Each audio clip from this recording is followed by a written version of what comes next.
Hey guys, Captain Dylan Hubbard here at Hubbard's Marina with another Sunday night live stream fishing show. We are going to get started here very shortly and talk all about nearshore and offshore fishing tips, tricks, and more. Thanks for tuning in tonight, guys. We are going to get started very shortly. Tonight we've got a great show lined up for you. We're going to be giving away some free fishing trips. We're going to give away some 5-hour half days for 2 people. We're going to give away a 10-hour all day for 2 people. And we're going to give away a free 39-hour fishing trip for 1 guest if we get to 400 live viewers, which we have been.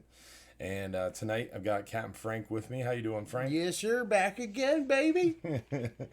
We're just going to get started here on Facebook, and we will be running shortly. All right, guys. Thanks for tuning in. Captain Dylan Hubbard here at Hubbard's Marina with another Sunday night live stream fishing show. Appreciate y'all hanging out with us again. It is Sunday night, March 15th. We are going to be talking about nearshore and offshore fishing tips, tricks, and more. Giving away free stuff, talking about the weather, what's coming up, and of course, answering your questions live during the show. So thanks for tuning in. Remember, you got to watch the entire show live in order to get a chance to win those free trips. And tonight we're going to try to go ahead and give away some free stuff to YouTube. We think we've got a way to make this thing work. So we are going to do some special giveaways tonight to Facebook and YouTube viewers. So extra special show lined up for you. We're going to do lots of the question and answer. We're going to show you lots of great photos. Make sure you comment where you're watching from. Don't forget to tell your friends about the show because we want to get up to 400 live viewers so we can give away free 39-hour fishing trip. And we're going to do a 12-hour night snapper giveaway again to celebrate the start of the 12-hour night snapper trip. So lots of cool stuff going on tonight. Now, I do have Frank back in the studio. How you doing, Frank? I'm doing great. Glad to be back. So we got Captain Frank with me tonight. And hopefully you guys have some good questions for us. Don't forget you want to text your questions into that number on the top right-hand corner of your screen. That's how you get your questions answered live by texting in your questions to that number at the top of the screen. Also, if you're picked as one of the lucky winners, that's also how you win the free trips, is by claiming them by texting us at that number on the top hand right side of the screen. So make sure you watch the entire show, comment at least one time on Facebook or YouTube, and that enters you to win. It doesn't matter how many times you comment, just one comment's all it takes in order to be entered to win that free fishing trip. Don't forget to comment where you're watching from, and don't forget to tell your friends about the show. And we are going to get started here shortly.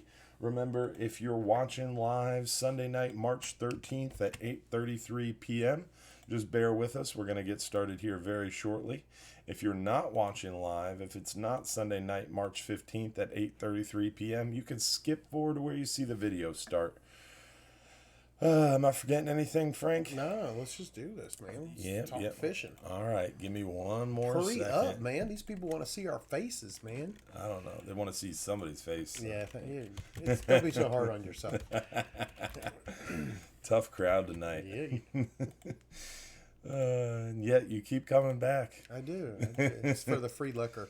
That's what it is. I knew there was something. Mm-hmm. All right, so let's go ahead and get rolling. All right, guys, how y'all doing? Thanks for tuning in. Thanks for coming back, Frank. Of course, I look over, funny faces galore. Well, let's launch right into this and show off. Everybody commented about your white glasses last week. Is that right? Yep, they love your white glasses. It's kind of a fixture to my head. It's the tanness of the bald head that sets them off. Yeah. You know what I mean? Or you could just get normal black glasses. We've had this conversation. It's dark on dark, man. You know. All right, let's get into the photos. So inshore this week, we've been seeing some big redfish around those shallow structures. Some nice big snook. The snook were actually back in the pass this morning. Were they? Yeah, the overnight Awesome. trip was backing in, and I walked out to the dock, and I saw something kind of move out of the corner of my eye. I looked over there, must have been 10 snook chilling Cool. there by the pilings. It's good to see you. I haven't seen it for a while. Yeah, the water is warming up. The And snook we're going are to get back. to the water warming up here in a minute. Oh, we're going to get to it. Triple tail are back in the bay. Lots of trout action going on right now. Trout bite was really good this week. We're going to kind of speed through these photos tonight, trying to get to more questions and answers for you guys. Now, this is probably the biggest news of the show. Big news. Huge news. So this is near shore. Let's see what we've been catching near shore, and bam. There it is. There it is. This was hot off the press today. Landed on a hub charter. We were fishing around 40 to about 80 foot of water. Water is crystal clear right now. Yeah, man, yeah. Insanely clear. Literally anchored one time on a 5-hour trip, and they sat there, caught bottom fish, and then the king showed up. They caught kingfish the rest of the trip. Nice. Yeah. So they caught more than those two then. That's awesome. They had a bunch more hooked, yeah. Really? But the water was so clear, they weren't biting like the 40-pound wire. They weren't biting the normal kingfish rigs that we use. Okay. They had to trick them into chewing. So they were using spinning rods with like 20-pound braid. They ended up putting like a 20-pound fluorocarbon top shot on it, like we would fish for hogs. Uh-huh. But then they tied a little piece of like 30-pound wire. Okay. And instead of a stinger rig, Rob, very impressed. Shout out to Rob. He tricked them. He put a little 3/0 circle hook on the end of a short piece of wire and buried it into a little tiny chunk, because they were coming up the chum line eating the little chunks of thread fins that he was cutting up, but they weren't taking whole thread fins or live baits. So he buried a 3/0 hook into one of those small chunks, free lined it back there into the chum with another big cloud of thread fin chunks.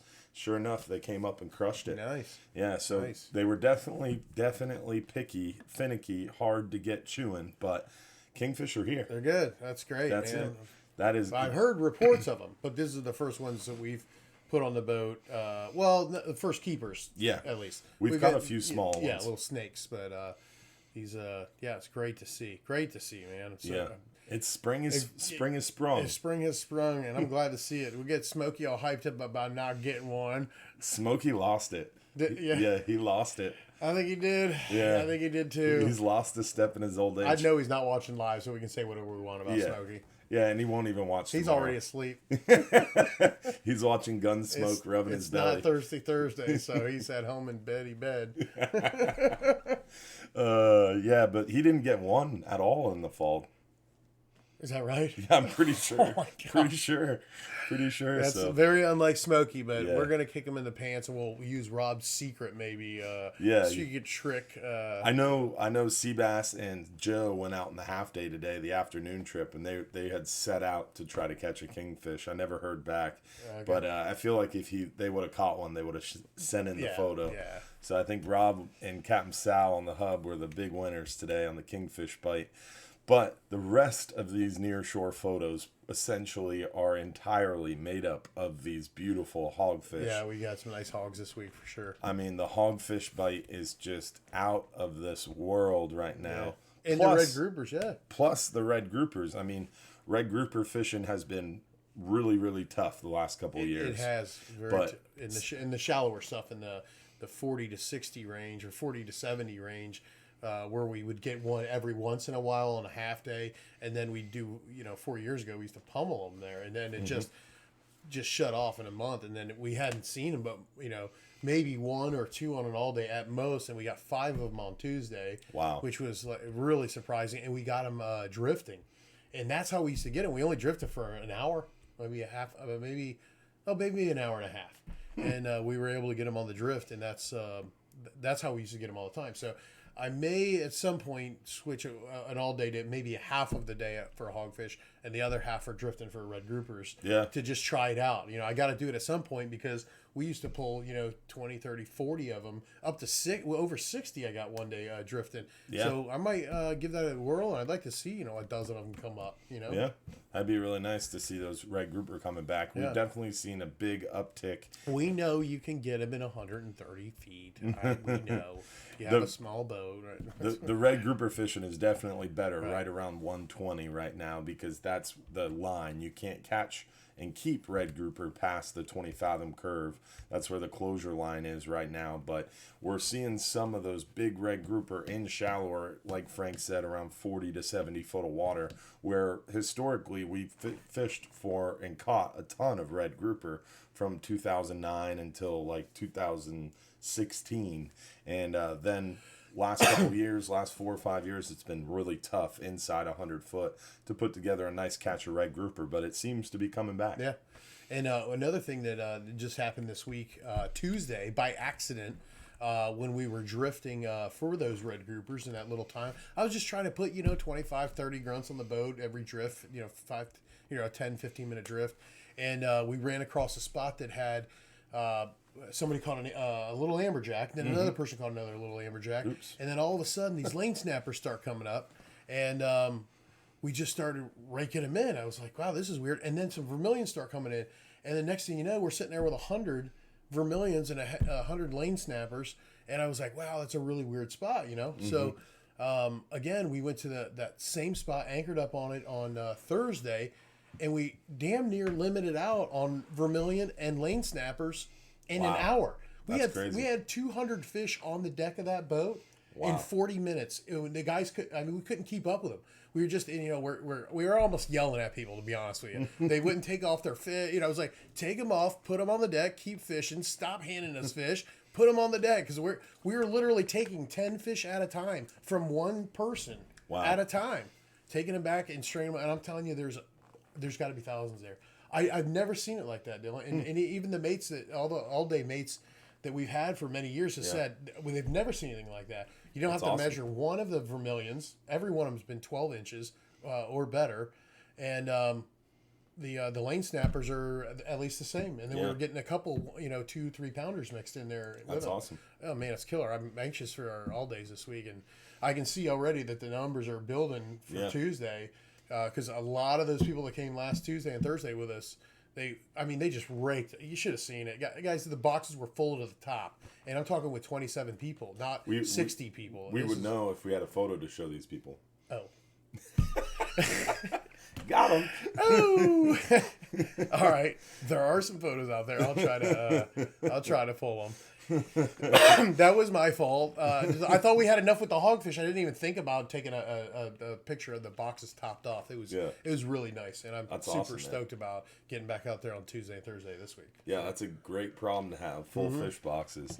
But also, besides the big hogfish, one thing that I did want to mention, besides big hogfish, kingfish, and the red grouper we talked about, the one thing I wanted to mention were some of these big old sea bass. Oh yeah, we've been murdering some big sea bass on the half-day trips, on the 10-hour trips, pretty much near shore. I forget where the other big sea bass was. There it was. Yeah. These big old sea bass. And sea bass, you can't sleep on the sea bass. It's a small fish.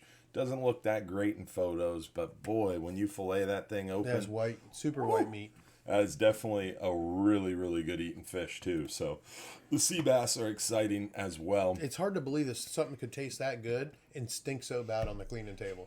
I don't know what it is about those sea bass. It's kind of like red grouper, too. They stink, man. Red grouper stink real bad, yeah, they can, but, man, I guess sometimes when they throw up on the deck, that can be pretty brutal. Garbage trucks. It's like, somebody get a hose.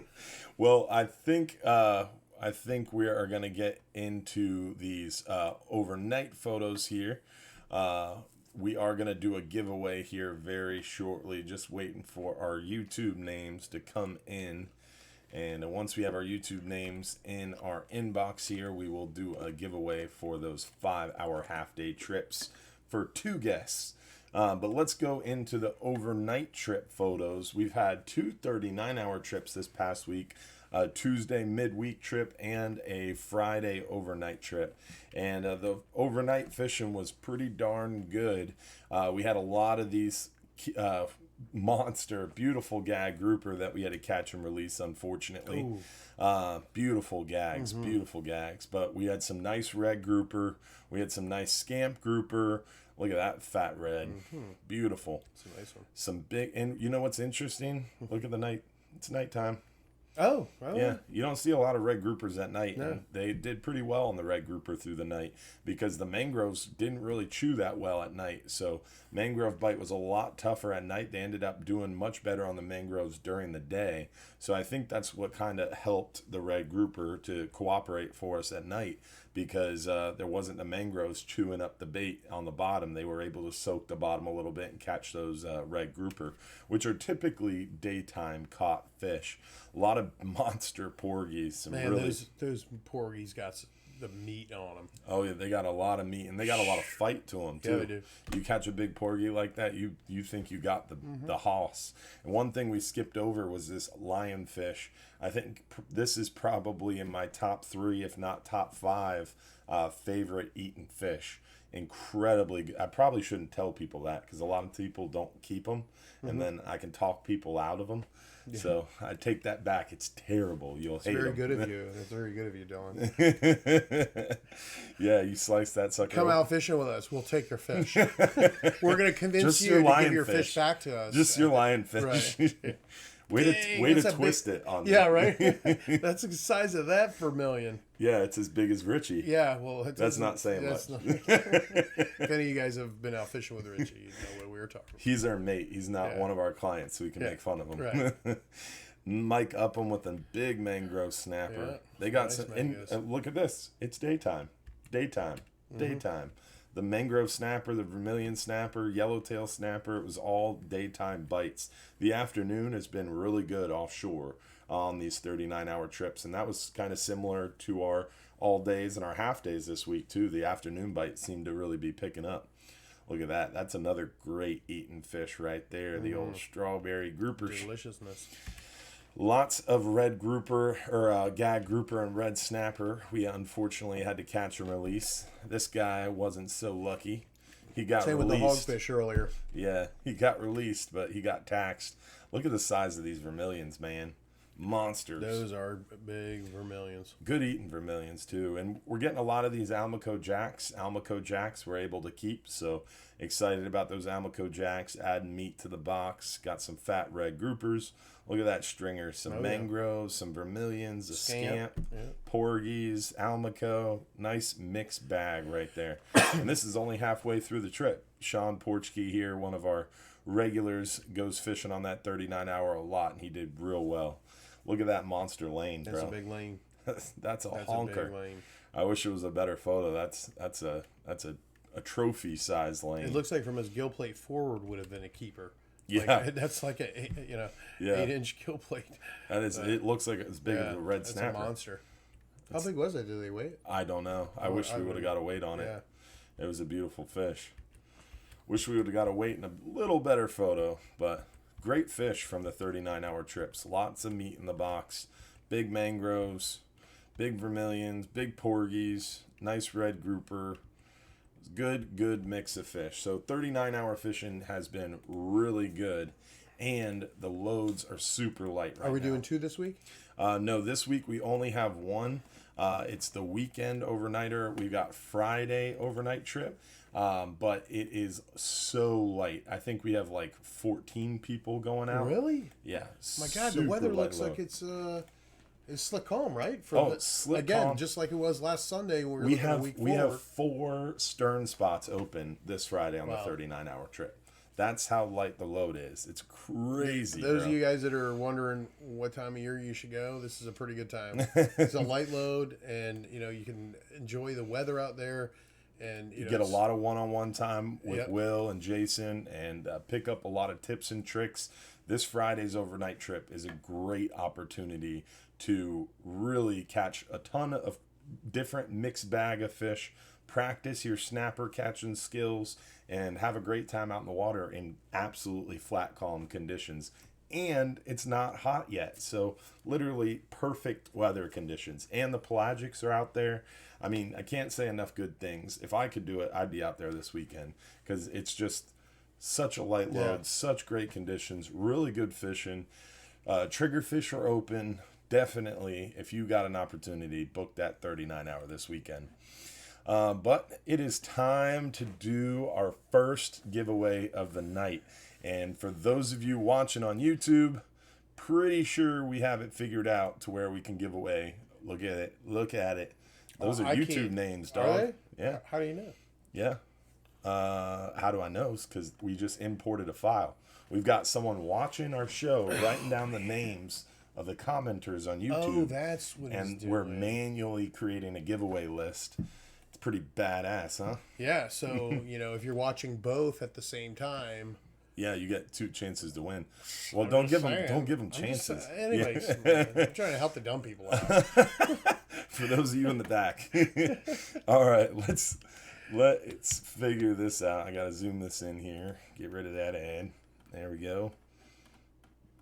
All right, so what we're going to do is we're going to pick a lucky winner on Facebook, and we're going to pick a lucky winner on YouTube.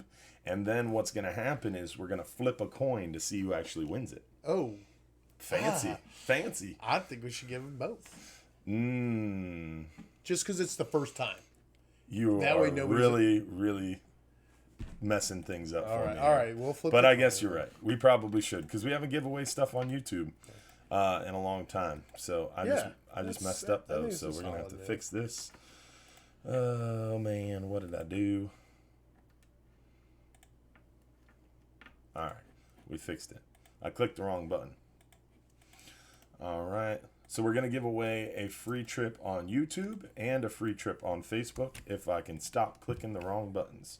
Frank messed me up trying to talk about too many giveaways. I'm just trying to give y'all free stuff. That way when you hear that I'm on the show, you know to you're log going in. to get a little bit more.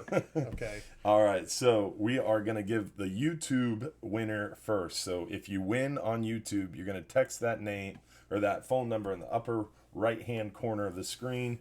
You're going to text us your home address and your full name to claim your 5-hour half day for 2 people.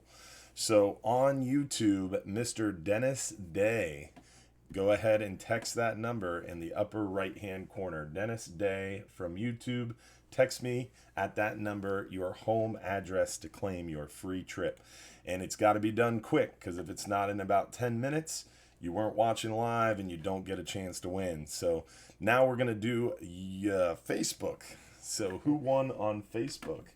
We're going to see who won on Facebook. Tracy Jones. I feel like that person has won once before. Maybe. I don't know. I feel like I've seen that. You can watch more than once. Yeah. And win more than once, take too. it all. Yeah, exactly. We got to write down these names before I forget, too. All right. And then we are going to get into your questions. So, Dennis Day, Tracy Jones. All right, so let's get into these questions, Captain Frank, here. Let's do it. All right. So, first questions. Will be on a 10 and 39 hour in May. Do I use hooks with straight shank or off shank or offset? Any brand preference? We'll be using both conventional and spinning rods. So that's a great question. I personally prefer an offset shank. What I mean by an offset shank is something like, I don't know if you're going to be able to see that. Yep, let me put it over my forehead. There we go. So that's an offset shank. So that just simply makes it real easy to snell the hook. If you use a straight shank hook, you can't use a double snell knot, which, I mean, you got to use a double snell knot on a 39 hour, especially for catching those mangrove snapper. But I don't know, single hook rig, I don't think it really matters. What's your preference? It depends what you're fishing for. I see that you are going to be doing a 10 hour and a 39 hour trip. So 39 hour, I would go with the double. And then on a 10 hour, I would go with just a single because our main target is the hogfish and then some red groupers. Red groupers inhale just about everything, and the hogfish like a little bit less. So, I mean, in my opinion, 10-hour a single and a 39-hour a double. Yeah, and when you're double snelling, you got to use that offset shank. But when you're single hook rigging, offset shank will work, but a straight shank is kind of... Oh, that's what you were asking about. Yeah. Oh, whether to... Okay. Yeah, I mean, I have those... I use the offset. Yeah, I like an offset hook all the time. Yeah. No matter what I'm using. And sometimes what we'll do is, or what I'll do is, I'll bend the end of the hook where the barb and the point is, just so it just a little bit offset there also.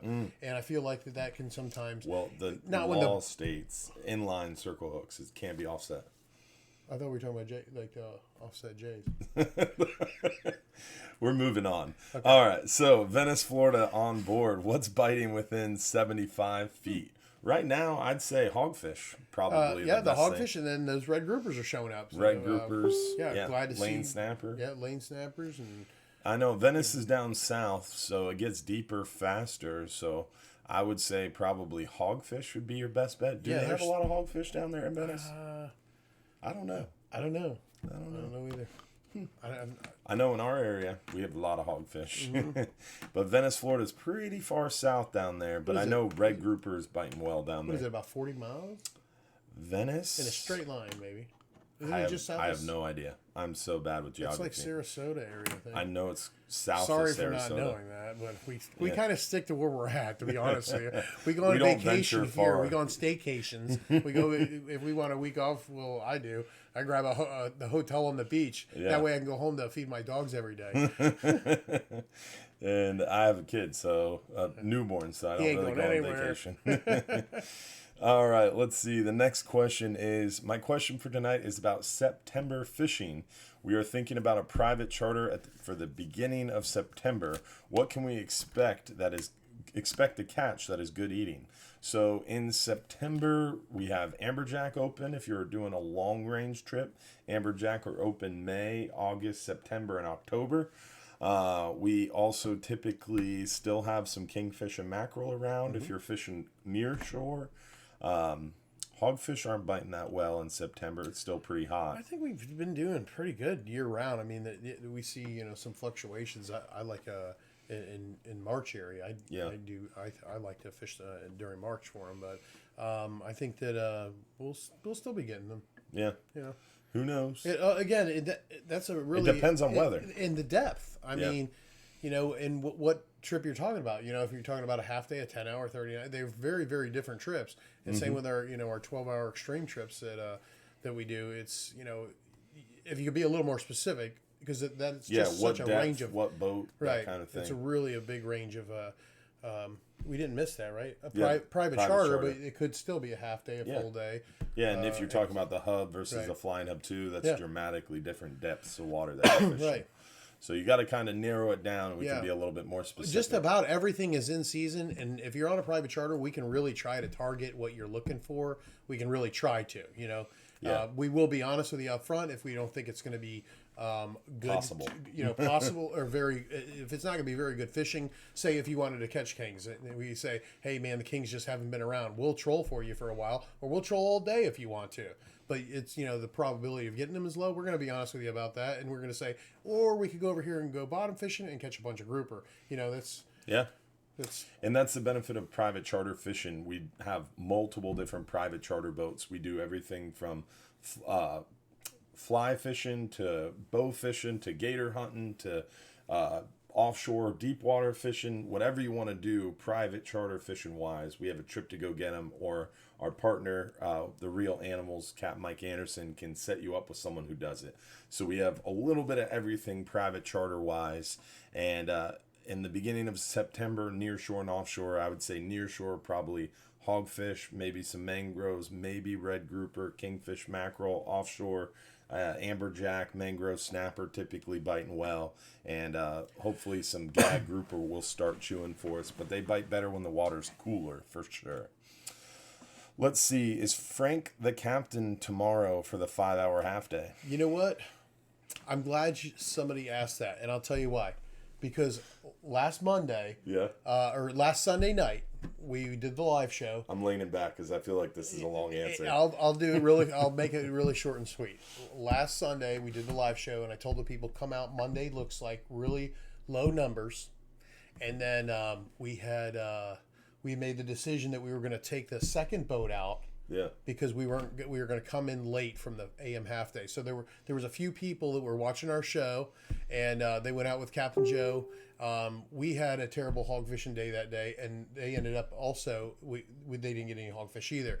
And I would told the people that we were going to go hog fishing. Now, I apologize for anybody that was upset about that. It was mentioned, so I just wanted to say sorry about that. I am the captain tomorrow, and I'll be there tomorrow. There you go. So yes, was the answer. Yes, was the answer.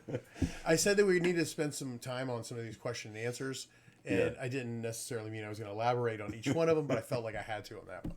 All right. So sorry about that last Monday, whoever you were. I got your message, and I'm getting a text right now. That's probably you. All right. So the next question: are snook good eating? From Jacksonville, Florida. Snook are good eating fish. Me personally, I don't like eating inshore species, and snook, redfish, and trout in our area are catch and release only. So they're good eating fish. Yes, a lot of people say so. I personally wouldn't eat snook. I catch and release them. They're too much fun to catch and release, and I'm spoiled with offshore fresh fish a lot. So me personally, I wouldn't eat them, but you can. They are very good, high quality eating fish. Do you like eating snook? I personally think they're delicious. I think you fried a snook up for me one day. It was real good. Yeah, they're really, really good. Of course, the one thing that catch and release only right now, though. Yeah, catch and release only. But if you don't know this about snook, and some people like to cook fish with the skin on. Oh yeah. Don't do it with the snook. You have to skin the snook. Don't try to cook a snook whole. Yep. They used to call or refer to a snook as a soap fish because if you cook it with the skin on, it can give a soapy flavor. So if you do catch a snook, and wherever you're at in Florida, Jacksonville, or I don't know if they even catch them out there, but if you're on the other coast, John's River, they may or may not be open. Make sure you check it with your local laws. But if you do catch one and it's in season, you want to eat it, take the skin off. Just a helpful tip. Yep. So next question is, how is coronavirus affecting your trips? Man, if you answer this question, I'm leaving. Just go to the next one. This I have to answer it, All Frank. right. You know how many questions, you know how many phone calls I took today about this question, and how many emails I got today about this question? So we got to talk about it a little bit. It's spreading to the fish. It's pandemonium. They're dying. They're floating They're up everywhere. jumping in the boat. It looks like it's red tide out there. They're sick. They're sneezing all over the boat. All right, ahead. You're getting carried away. Go ahead, Dylan. You tell them what. So, long story short, coronavirus is not affecting our trips in any fashion. We scrub the boats from top to bottom with heavy bleach every day. So, sanitized. We're scrubbing our office down with Lysol and Clorox wipes. My staff in the office is literally obsessed. We're hemorrhaging Lysol spray and Clorox wipes. So, very clean is the word I'm looking for, and we're making sure that if anybody's not feeling well, they're not going home. You have allergies. He has allergies. It's so fun. Corona. Excuse me. So we're making sure that any employees that are not feeling well aren't coming to work, and also we're taking extra precautions following the CDC guidelines for business owners and employers, and we're making sure that we're operating safely. There's no travel advisories. It's perfectly safe to travel. You can go on the CDC website. They don't advise you to cancel your trips. They don't advise you not to travel. They just say be careful in crowded areas. Our boats aren't crowded right now. We have lighter loads. Today's morning half day had 45 on it. The afternoon had 42. So the trips are not really that full. We're out in bright sunlight in the hot, salty air, and this virus can't live in hot water, and the water's hot out there, and it's beautiful, and the weather's perfect. Water is clear. Fish are jumping in the boat. The islands are gorgeous. The water's super clear out at the island. Great time to go shelling, hang out on the beach, go fishing. don't be freaked out. It's like red tide all over again. People got so scared of red tide, wouldn't come see us, and we were catching the snot out of the fish. We were. And we were unaffected. Yeah. So this is, to me, a flashback to red tide, where we're spending hours on the phone answering emails and calls. Is red tide affecting your trips? No. Is coronavirus affecting our trips? Heck no. And come out and see. Yeah, the fish, the boats may be dirty from blood. That's about it. They are bleached and cleaned and scrubbed every day. And get out there. If you're not coming fishing with us, just get out there in the open air and go do something. Just get on the water and stop watching the damn news. Yeah, right? All right, so let's see here. Next question. When is the best Let's see time? some hearts on that. Come on now, people. Show some support on that. Get out there and go fishing. They're delayed a little bit. Right. Well, I'll wait. So the next question is, when is the best time to fish? Now or a few months from now? So, in my opinion, there's never a bad time to go fishing, except for when the weather's bad. Look at it There's blowing the up. hearts on request. Now, to me, right now is a great time to go fishing. People ask a lot, when's the best time to go fishing? What's your favorite time of year to go fishing? I think my favorite is during these transitional periods. So we're in one right now when we're transitioning out of winter into summer, when we're transitioning from summer into winter. Great times to go fishing, because right now the water is clear. The weather is gorgeous. It's not hot out. The water is flat calm. It's literally less than 1 foot seas all week. So gorgeous weather. It's stunning. Conditions. The only waves you feel is from another boat passing you. It's incredible. Yeah, it I is. mean, I flat can't guarantee calm. it's going to be that for 10 days, but it's supposed to be that calm for 10 days. It's like we're literally just feeling the wake from another boat. And that you barely feel on our boats anyhow. But. Yeah, so it's absolutely beautiful. A great time to be out in the boat. In a few months, that's going to be great fishing too. In a few months, we're going to be into May when amberjack are open, June red snapper opens. It's going to be a great summer too. So great opportunities to go fishing now and in a few months, both, to answer your question. Next question is, are the crowds light this week? Which day looks best for the 10-hour trip? So the crowds are pretty light this week. Right now, Tuesday is filling up a little bit. Thursday has a little lighter load. If you go to Fishing Trips on our website, scroll down to the weather links. That'll bring up the weather. We do have a little bit of weather moving in around Thursday, but by weather, I mean like 15 knot winds and 2 foot seas. So it's not really weather. But mess our hair up. I know, right?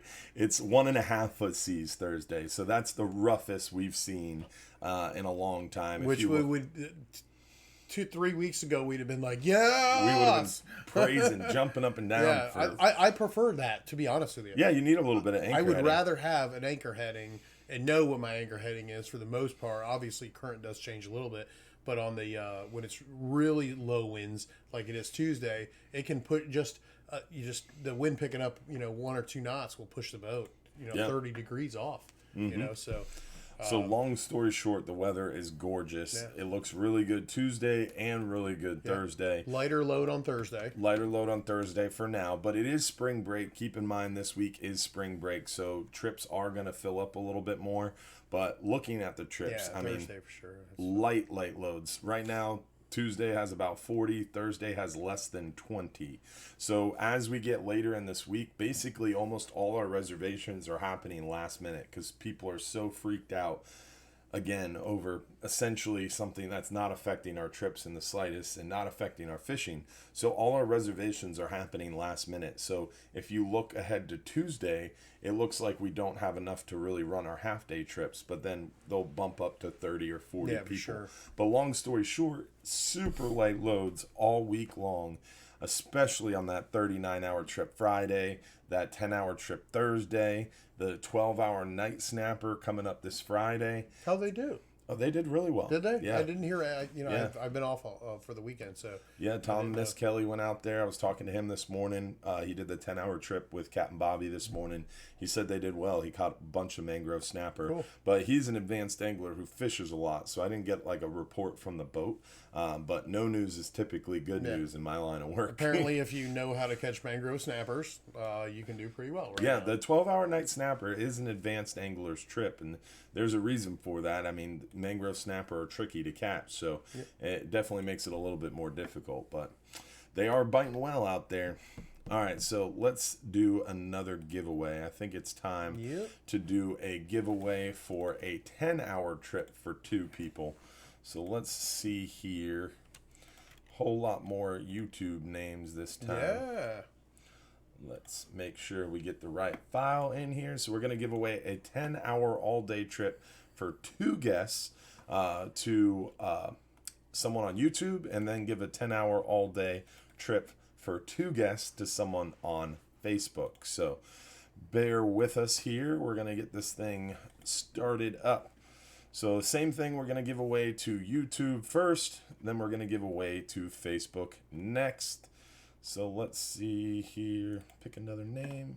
Look at this. I got it figured out over here, Frank. Do you? I'm so proud of myself. So YouTube, lucky winner of a YouTube winner. 10-hour all-day trip for 2. Anthony Harms from YouTube. Remember to text me in that number in the upper right-hand corner your home address and your full name to claim that free trip.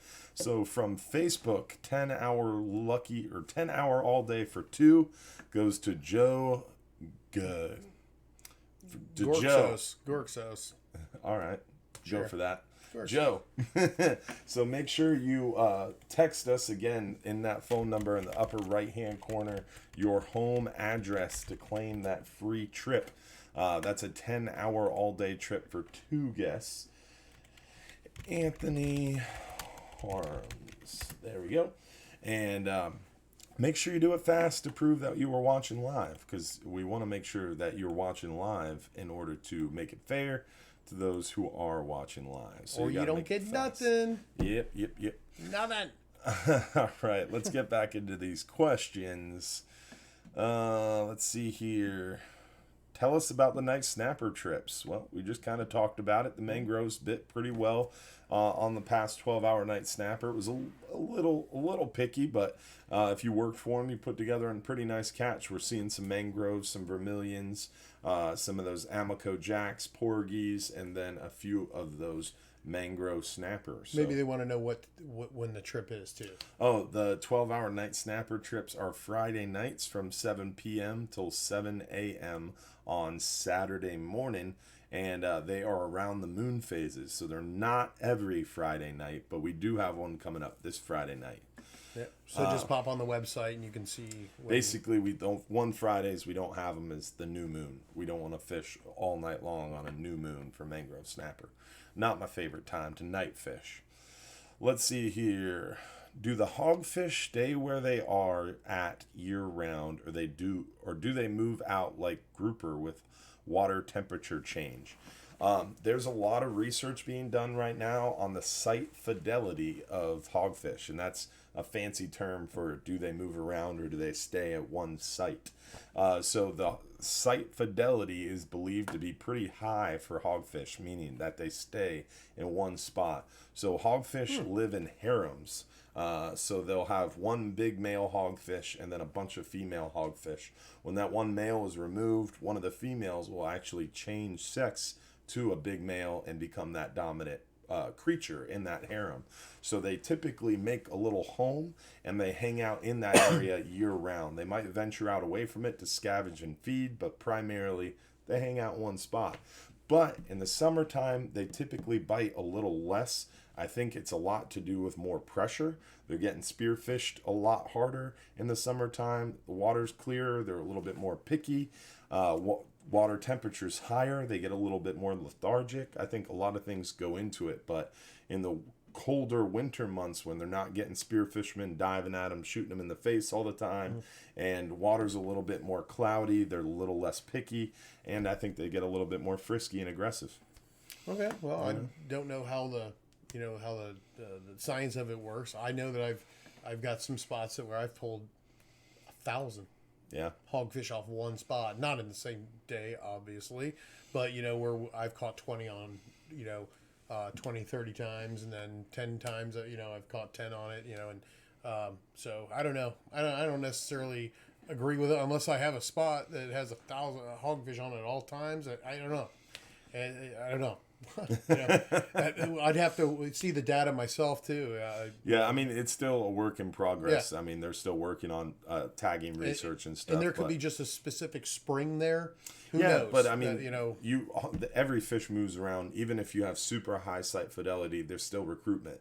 So larval stages go out into the stream, they go into the estuaries, they get the bigger fish, they swim offshore. So you're getting replenishment. Yeah. So even if you have a spot that you take 15, 20 fish off this week, when you come back 3 or 4 months later, you're going to have new recruits to that area too. So there is refreshment of your breeding stock or brood stock, if you will. Fishery biology, it's a lot of fun.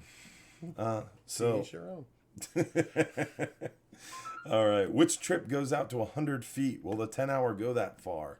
A 10-hour fishing trip shouldn't go that far, Frank. Our 10-hour all-day fishes from 60 to 100 foot. So a 10-hour trip will get to 100 foot occasionally, but it's not regular. We don't go out there a ton. So what I think is going to happen this year, first of all, are we doing 12-hour red snappers? No. Okay, so there lies... We're doing 12-hour extremes for red snapper. Right, okay, so now when we hit that red snapper season, we're going to have approximately, I would say, a dozen to 18 trips about 18 trips or so where there'll be 10 hours where we'll be fishing more, I think, at the extent of that, like the 90 to 100. Will we bump out to 105 maybe or something?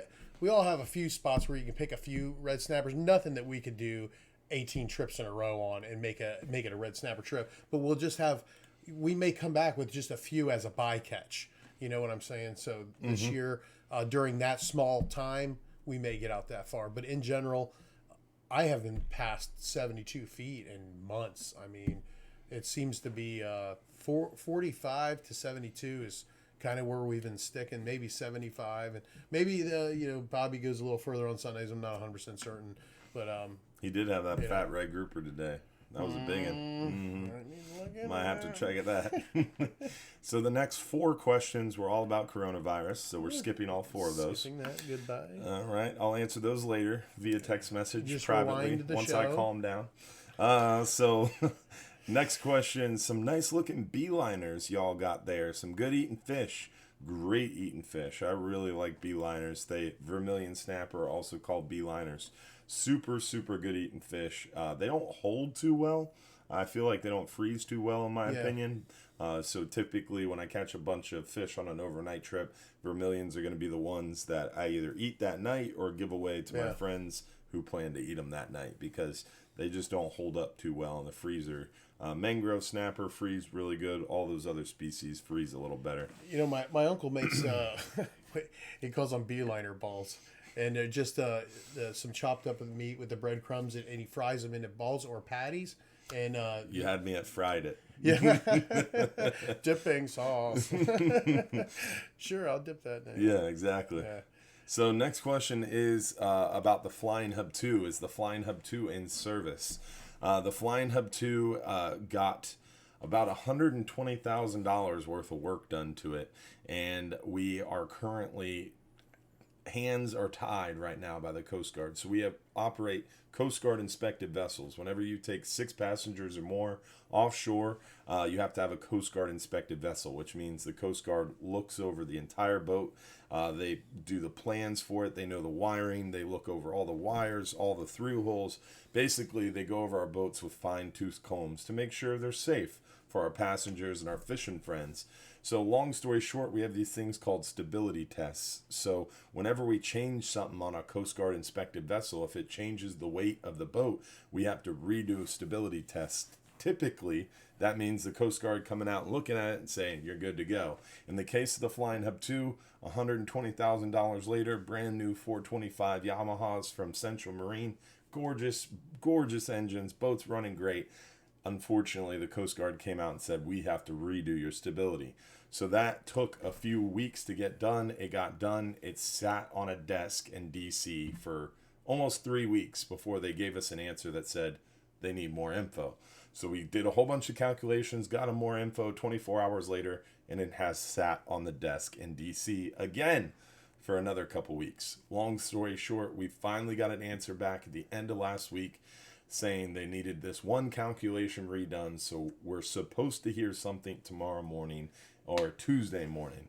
And hopefully that will be, yes, you're good to go. So So Flying no, Hub 2. So no.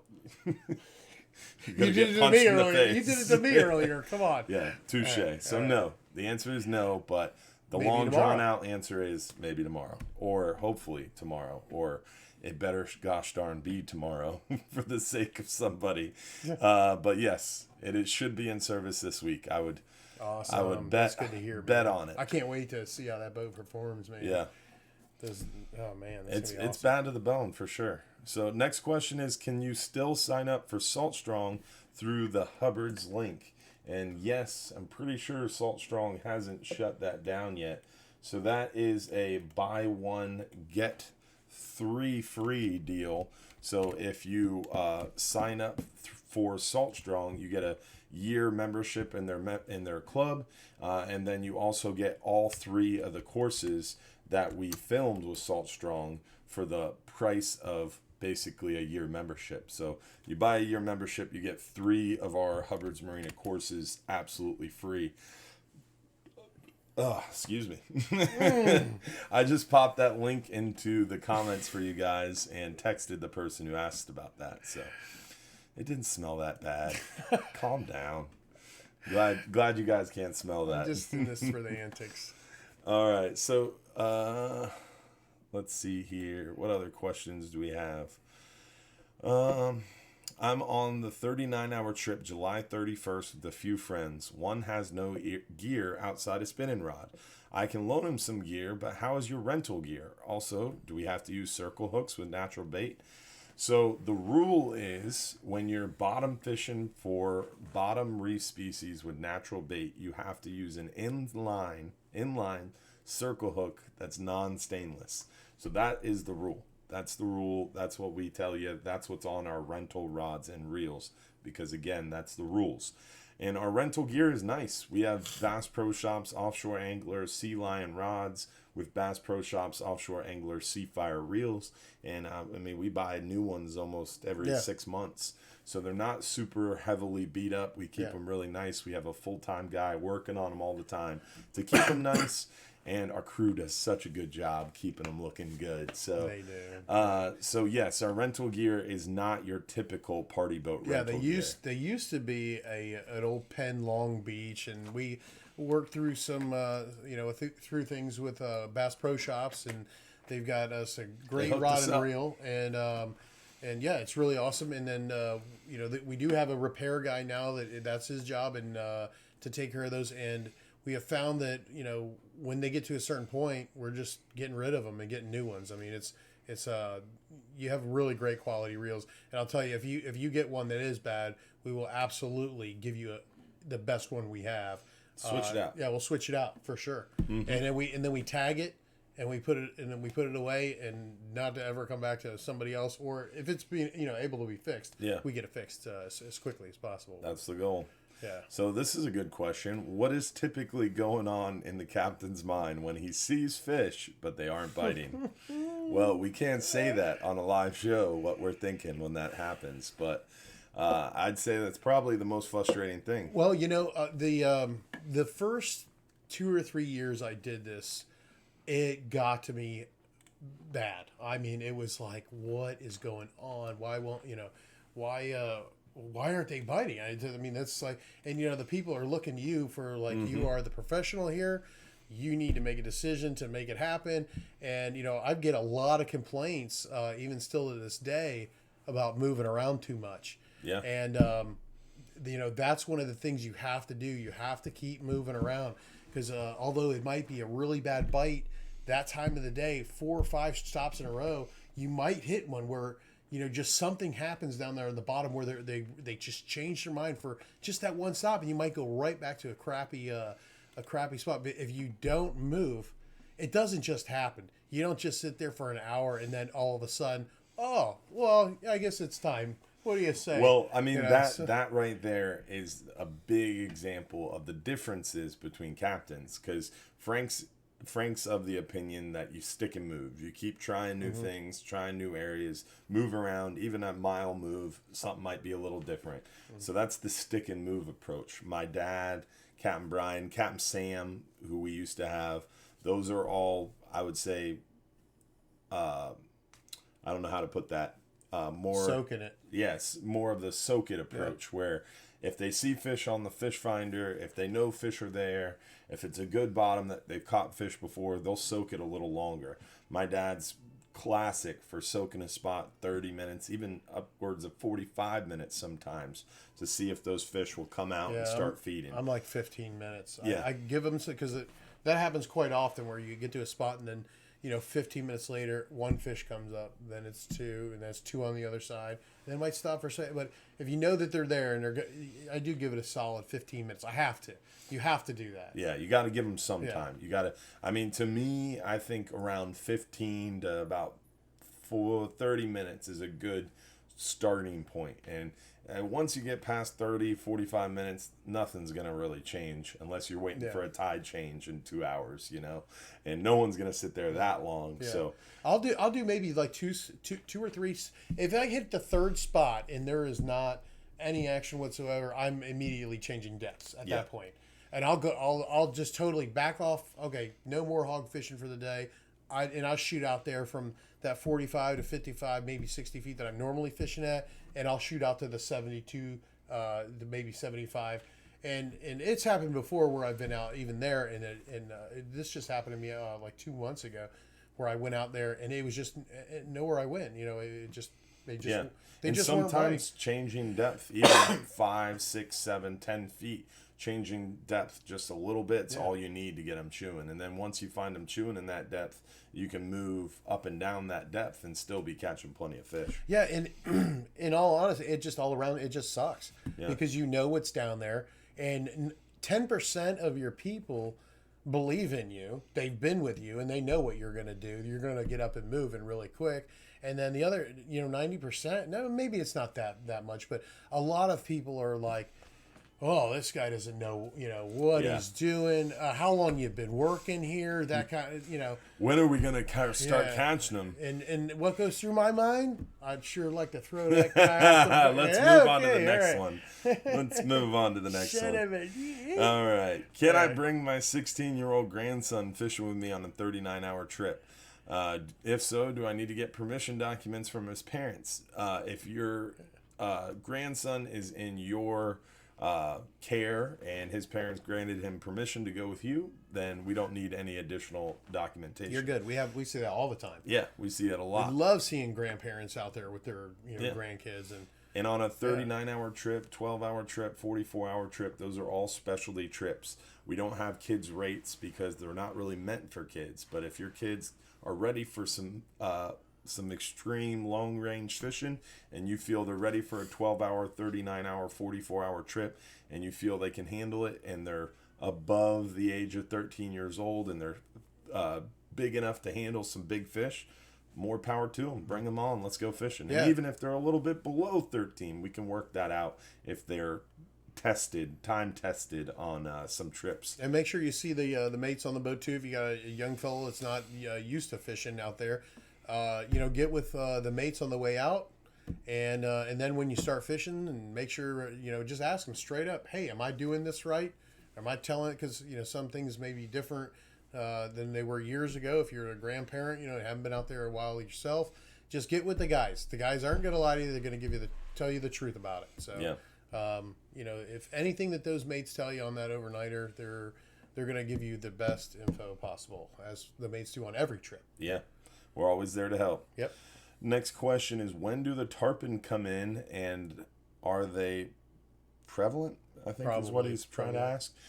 Tarpon show up now. We saw our first tarpon today, standing on the dock. What? Unloaded the dolphin boat, looked over, and I was like, dang, is that a dolphin? Nope. It was about a 6 foot long tarpon cruising Awesome. by the So the dock. snook and the tarpon are back. Yep. Awesome. Yeah. And it's not And even, the kings. and it's not even April yet. So we have a very early spring, a lot of warm water. I think it was a pretty early season tarpon. Typically May is kind of the start of tarpon season, and they hang around until like September-ish.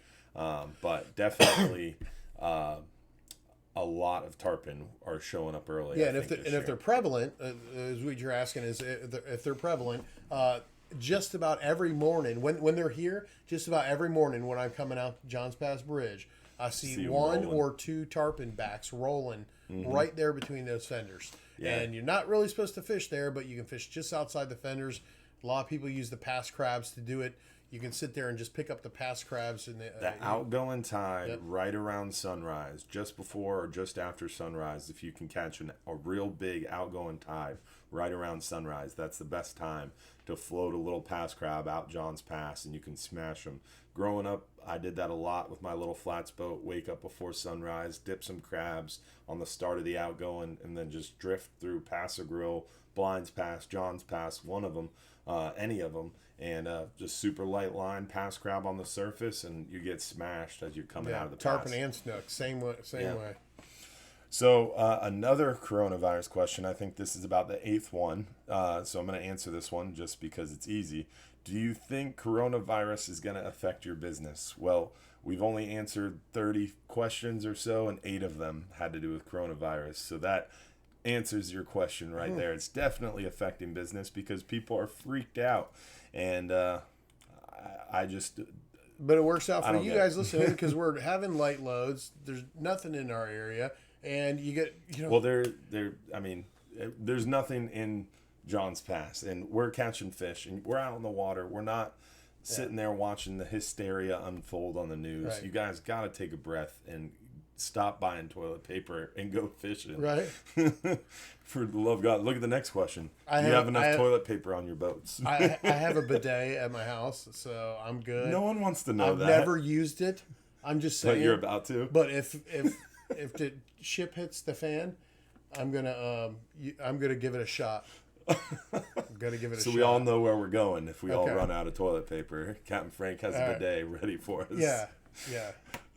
Everybody's Googling what a bidet is right now. What? I know what a bidet is. Oh. The only reason I know is because when my parents bought their house that they're living in now, there was a bidet upstairs. Had no idea what it was. So the realtor's showing us the house. I walk right in the bathroom. I'm like, what's this? Turn it on. Drink out of it? Water went squirting. He thought to it the was ceiling. a water fountain. No. He's like, oh, I'm thirsty. Water went shooting to the ceiling, sprayed all over the bathroom. Oh, The realtor comes running in. My dad's looking at me like, I don't know what that is. I don't know how to fix it.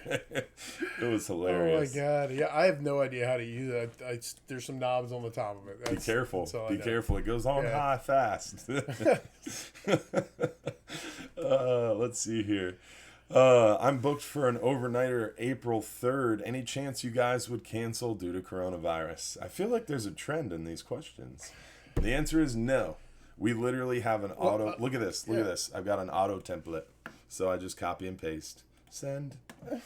Do you like that? Yeah, there That's you how go. many questions I get about I mean, this. the only thing that it would be is if the government imposed some kind of And even then, we're We're still going. freaking going Yeah. fishing. No one's stopping me from going we'll fishing. we'll just take cash. Yeah. take it off the books. We're still going Put fishing that no matter in your what. smoking pipe at FBI. Even if the craziest happens and Yeah. whatever the National Guards march into town, I'm still going fishing with the family, taking everybody offshore. So you can bet on that. Let's see what other questions. Where do you air your show from? It's a secret. If we told you that, we'd have to kill you. Yeah, we'd have to kill you.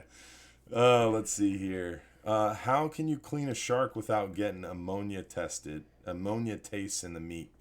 Good question. You can't. Sharks urinate through their skin. little known fact and a good reason why I don't like killing sharks, because when you kill a shark, it tastes like pee when you get back to the dock. Yeah. So essentially, when you catch a shark, you've got to clean it immediately. You got to take the head, clean the guts out, cut the gills out, totally dress the shark, pack it with ice, and then literally 30 minutes later, it just smells terrible. I've heard Terrible. of people soaking it in milk. You but got to soak it in milk for like I mean, 24 hours. I just don't know why somebody Throw go it through back that and keep a effort. snapper. Yeah, That's the answer to that question. We don't bring any on board anymore. Maybe they used to. We let every one of them go. Yeah.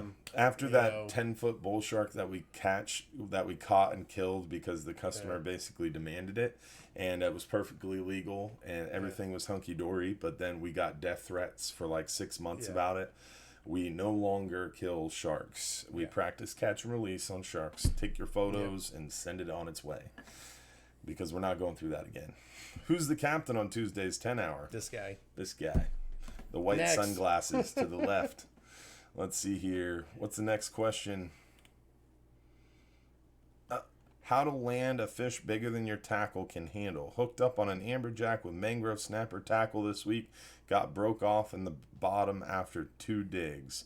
Well, if we could tell you how to land bigger fish than your tackle can handle, we would not be doing live shows right now. We would be sitting pretty on a beach somewhere. But essentially, there's going to be times where you catch fish that you just get lost. Yeah, it happens, and that's why it's so much fun about fishing. You never know what you're going to hook, and you can hook that big fish, and it just takes you to school, and your hands are shaking as you rig up to do it, drop down and do it again. We're glutton for punishment. That's what keeps you going. That's what fishing's The one all about. the one that got away is this. That's your story. That's your grows. best story. That grows as you go home. Yeah, right. That's it's what not it's all about the fish you caught. It's about the one you lost. That's right. It's your story. You tell it how you want it. Yeah.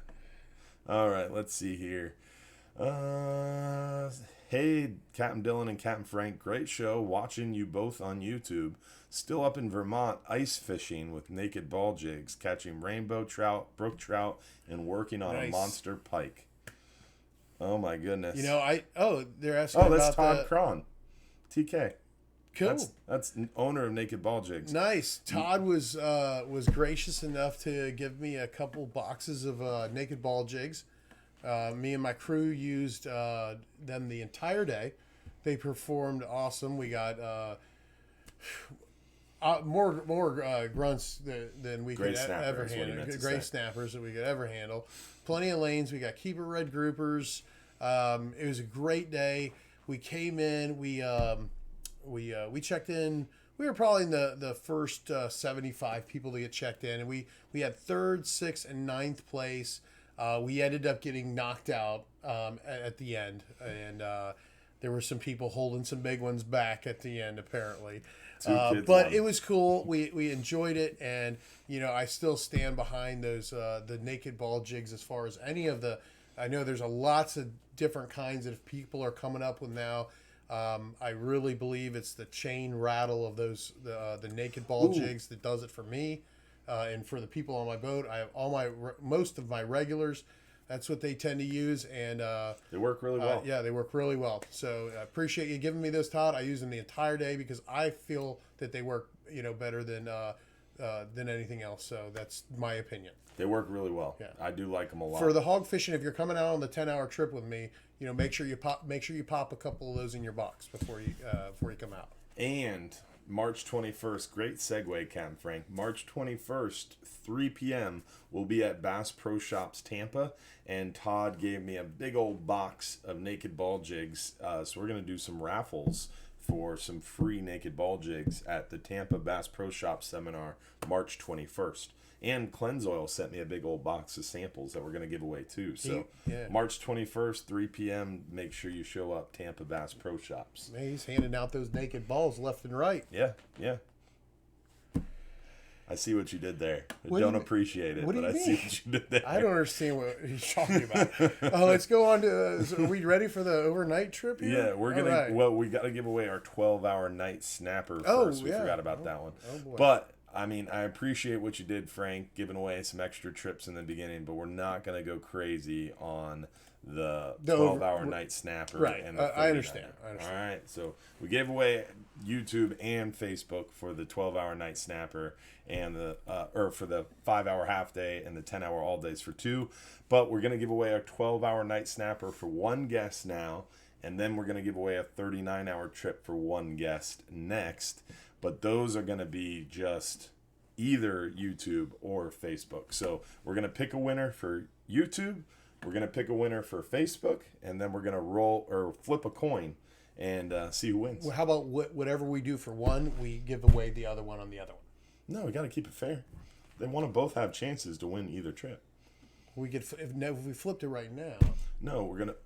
Oh, I see what you mean. Flip it right So, now. so somebody So from YouTube's smart. going to win. Somebody from Facebook is going to win. The 12 versus the 39. I don't know. No, I like your first idea. So we're going to flip a coin first. So heads is going to be means that Facebook wins. Right. So we're only going to pick a Facebook winner. Tails means we're only going to pick a YouTube winner. Do you have a coin? I got a coin right here. It's the internet, dog. Oh. All right. So we're going to open it up. It's going to say heads, but that doesn't count. So we're going to flip it now. So if we flip this and it says heads, only Facebook is going to get a chance to win a 12-hour night snapper. If we flip this and it says tails, only YouTube is going to get a chance to win 12-hour night snapper. So let's see who gets the chance. Oh, Okay. YouTube. So YouTube, but now for the 39, it's going to Facebook, right? No, then we flip the coin again. Oh. I think it's got to be fair. All right, so YouTube, who won a 12-hour night snapper for 1 person? Almost tricked myself. Dennis Day again. What? That's not fair. We're going to pick another name. Dennis, if you're watching, you can claim it. We're going to work this bugs out, man. This is new. We've never done the YouTube giveaways. WX Rob 87 on YouTube. So we ended up still giving away 2 12-hour night trips. Working the bugs out here. That's right. You guys asked for it. We made it happen. That's right. Big shout out. Double the trips. Captain Frank, keep watching. Big shout out to old Josh. Josh is at home right now, literally annually writing down the names of the YouTube commenters to make that happen. So pretty cool. All right, so we got to give away our 39-hour trip, but before we do that, want to make sure that we didn't forget any announcements.